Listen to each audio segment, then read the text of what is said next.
Hey guys, so today we're going to talk about the alternative feeding methods for your baby. So we all know that we always have an option of using a bottle, right? And these, if you look at this bottle and this teat particularly, you can see that this teat is conical. It looks almost like Mount Fuji. We want your baby to be opening the mouth out wide and taking most of the teat in the baby's mouth and not just the tip, because that would mean that the baby's really just chomping at the teat, and that's not ideal. We want a nice mouth opening of about 120 degrees so that the baby has a good mouth suckling kind of a method. But in this video, we're not just talking about using a bottle and a teat. What we are also talking about is syringe feeding. So here I've got a 10 ml syringe and you can see how it works. And this is a feeding tube. Okay, so feeding tubes are something that I tend to like using because it kind of gives your baby an ability to suckle. So typically what happens is when I go and do a home visit, what I tend to see is that a mom is often feeding the baby with just a syringe. So the baby basically suckles on the syringe, and just by the sheer formation of the suction, the baby's just basically sucking and getting all the milk just by a straw action. We tend not to like using that kind of an action. What we are preferring to do is to allow your baby to suckle on the finger. So if you notice how I've actually introduced the finger, I kind of do that, and then the baby kind of suckles the finger in.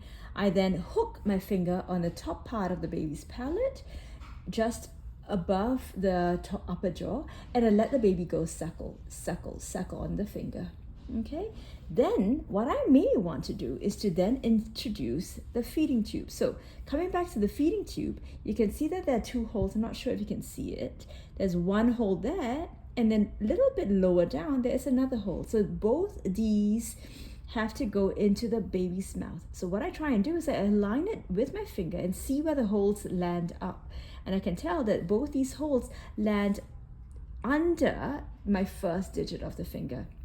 So I'm going to put my finger into the baby's mouth and I push and let the baby form a seal. We want a nice formed seal, so no air gaps. So obviously this crocheted baby is not working as well as an actual baby would. And then I insert the finger right by the finger that is in the baby's mouth. The end of the tube, right, if you can see here, is a nice patent hole, right? Some tubes have a functioning end which loves to close back on itself, so I tend to just chop it off, but this one's actually working quite nicely. So I put my finger back into the baby's mouth, and then the end of the tube with the two holes will then go sliding right next to my finger, and then the baby's forming a seal.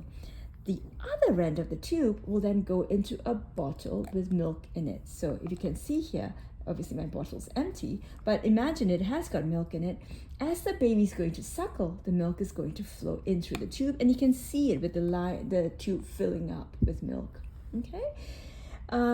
Now, the great thing about feeding your baby with a tube and this is that as your baby suckles, you can see the milk flowing.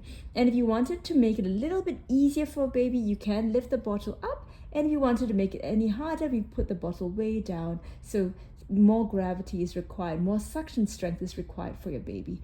And that is finger feeding. It's again a much better method of feeding a baby and teaching a baby how to suckle as compared to using a syringe and then just basically passively shooting the milk into your baby's mouth. Hope this helps.